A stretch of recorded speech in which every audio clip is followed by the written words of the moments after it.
The Supreme Court refused last night, just before midnight, to block.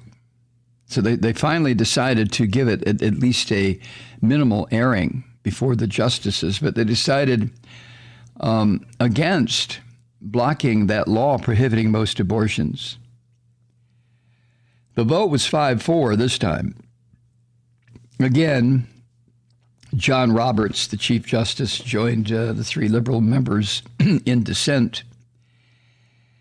And the majority opinion was unsigned and consisted, according to New York Times, of a single long paragraph. It said the abortion providers who had challenged the law in this emergency application to the court had not made their case in what the neo-fascists on the court called the face of complex and novel procedural questions.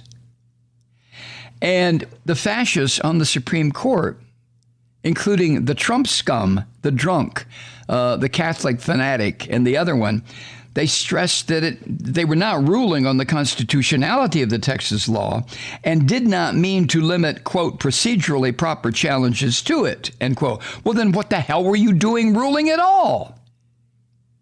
I've lost my way completely. I thought the primary function, if not the only function of the Supreme Court, was to decide on the constitutionality of laws passed by the various states and jurisdictions, and sometimes in matters of trade among the states, where there had to be a court that would separate and sort through some of the arguments that Pennsylvania was making against Ohio and so on and so forth. Okay, I admit I have a limited understanding of the duties and obligations of the U.S. Supreme Court, but I think I have enough working knowledge to safely say that if that was not the only function of the court to decide constitutional issues, it's damn near the most, or absolutely the most important issue. But the court said, well, we're not ruling on the constitutionality. We're just saying, it's a very complex case, so we're going to let the law stand. But the law is designed so it's almost impossible to challenge it through the state and federal court system. And I'm guessing that the 5 Nazis on the Supreme Court understand that. They know that. Or is it 6? All right, 5 Nazis and 1 who can't make up his mind. The ruling is certainly going to bolster the hopes of the abortion opponents. And the idea of being abortion opponents, to me, I've said this for 35 years, is bullshit. What they are opponents of is the right of a woman to determine her own sexuality, her own reproductive rights, and how to use her own body. But it's going to be framed, as it has been for decades, as an abortion right. Okay. So the abortion opponents and the abortion rights advocates now are going to have to do battle on some, on some turf that neither of them are going to be familiar with. Now, there is a case coming from, where's it from? Is it from Tennessee? I think it's from Tennessee or Mississippi. Damn it. Hard to keep all this craziness straight. But that's coming up when the first real session of the court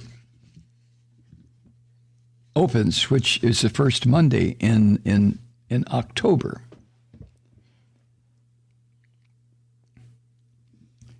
And that's the one to determine 15 weeks as the, rather than 24, as the cutoff point for legal abortions. Anyway, in her dissent, and by the way, all 4 dissenting justices filed opinions. The 5 neo-fascists on the court did not. But Justice Sonia Sotomayor wrote in her dissent, quote, "The court's order is stunning, presented with an application to enjoin a flagrantly unconstitutional law engineered to prohibit women from exercising their constitutional rights and to evade judicial scrutiny. A majority of justices have opted to bury their heads in the sand," end quote. Now, there's more to her quote, but let me add my 2 cents worth. This is just the beginning. What the Supreme Court, as serious as this issue of a woman's right to control her own sexuality is concerned, as serious as that is, if this can be done about the right of a woman to privacy, then the same kind of procedure, the same kind of law can be written by various states like this filthy goddamn Texas legislature to eliminate any law that the Christian fascists don't like, to structure it the same way, where the people complaining will be just normal, average, fanatical Christian fascist citizens. But I digress. Justice Sotomayor went on, quote, "The court has rewarded the state's effort to delay federal review of a plainly unconstitutional statute enacted in disregard of the court's precedents, the Supreme Court's precedents, through procedural entanglements of the state's own creation. The court, Supreme Court, should not be so content to ignore its constitutional obligations to protect not only the rights of women, but also the sanctity of its precedents and the rule of law," end quote. Which Sotomayor is nailing it right there. This means that the precedents established by the Supreme Court over 200 years can now be kicked to the curb, depending on how diabolically creative these Christian fascists in the various state legislatures can be when they write a law that is written in such a mysterious way as the law banning abortions in Texas was written.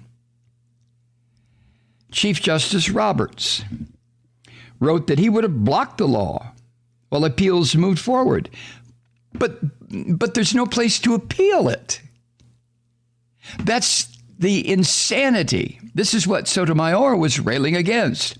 This is what Roberts said, quote, "The statutory scheme before the court is not only unusual, but unprecedented.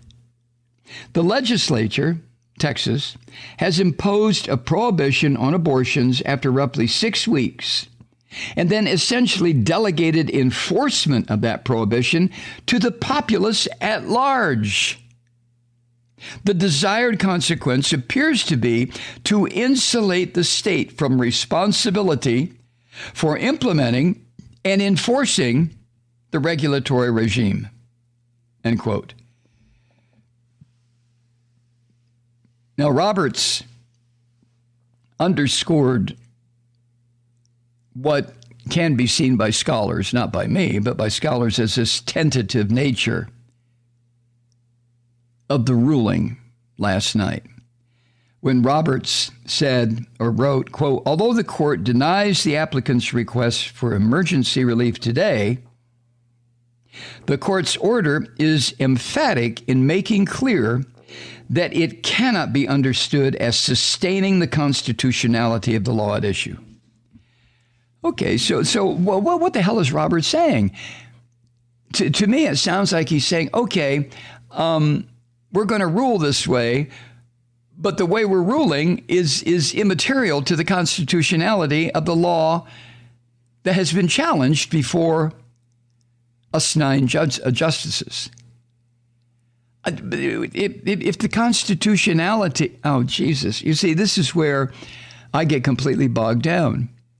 If Justice Roberts is saying that the ruling does not imply either a yay or nay where it concerns the constitutionality of this law, then why is the court ruling anything? This is the part that is completely lost to me.